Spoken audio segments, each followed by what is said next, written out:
How do I find the motivation to apply for my next role when I've experienced burnout? It's like my mind and body is saying, no, please, not this again.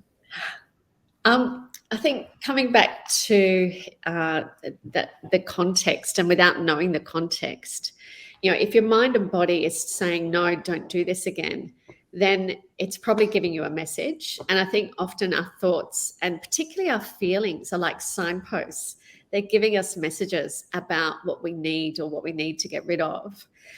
So in this question, what could that be saying that you need? It might be saying that you need to focus more on your self-care and recharge. Perhaps you haven't sort of done enough from that perspective to recover from, what you've been through.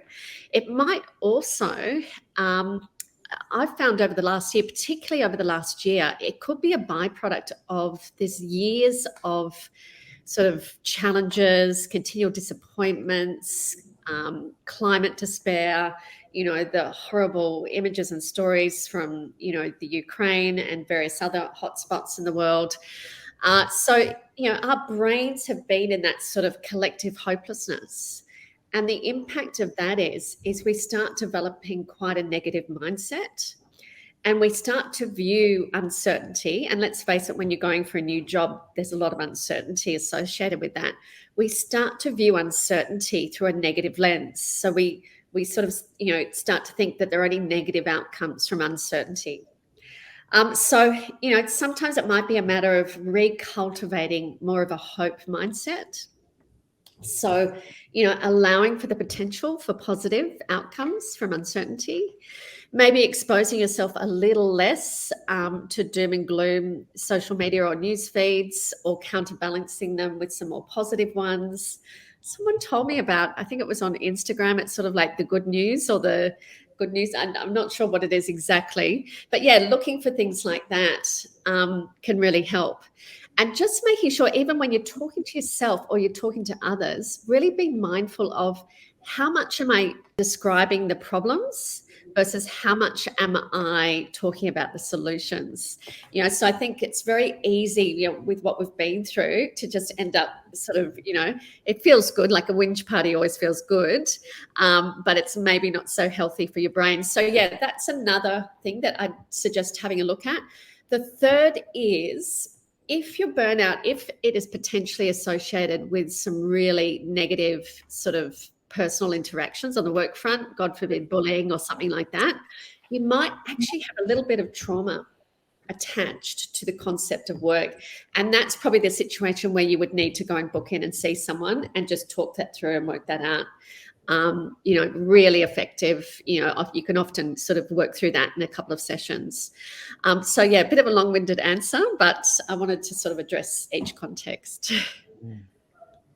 Renee, anything you'd like to add there?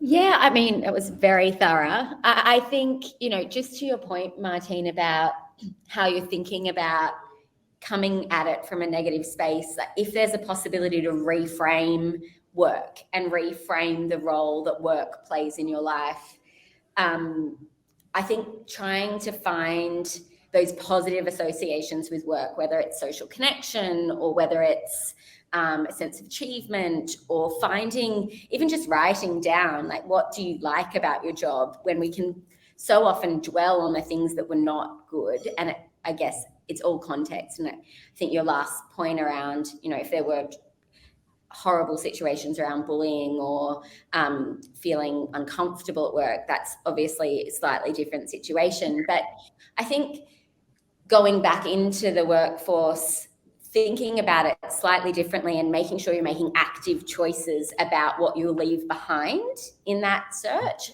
and what you're looking for is really important. So you're not kind of going back to what you left. You're really starting to consciously and actively think and really be interviewing employers around what you need as well. I think that's, certainly what we see a lot more these days is as being interviewed as much as we are interviewing potential candidates, and we're really kind of encouraged by that, I would say. Yeah.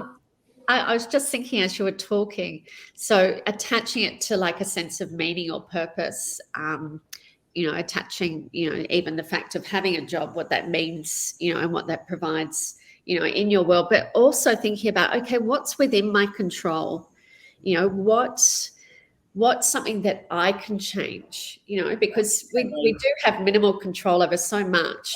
But thinking about, okay, my last job, how did I let myself down and how I managed myself or represented myself at times and looked after myself, and how can I, make a plan for sort of doing that differently with the next job.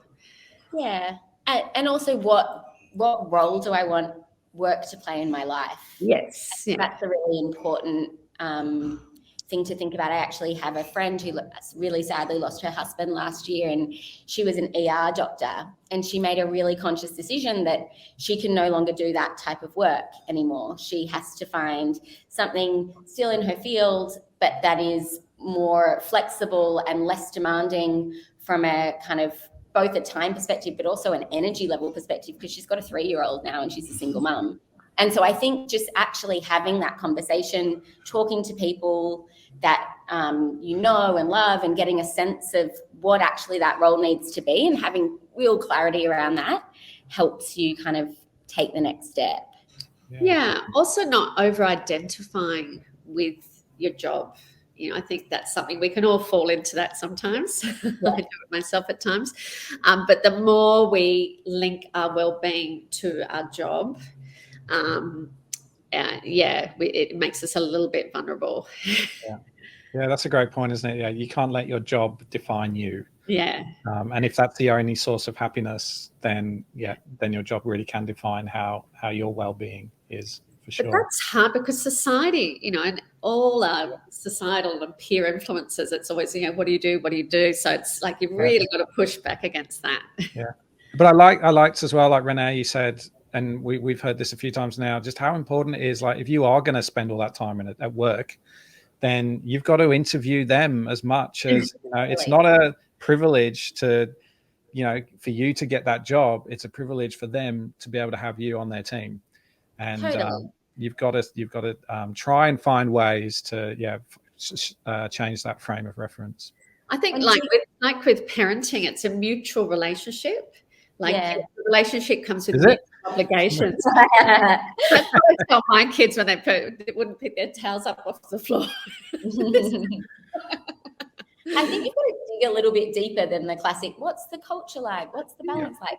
Start to ask some really specific questions. And I think that helps your employer really understand what your needs are and how they can, where they can put you and what that might look like. And I think a good employer will really lean into that, and someone that you don't want to work for won't. And that's a good indication within itself, right? Yeah. Brilliant. Okay. What a start. I've also found, my wife got me onto this Good News Movement. So I've put the link to Good News Movement in Instagram into the chat. So go follow them. It is nice to be able to look at good news stories.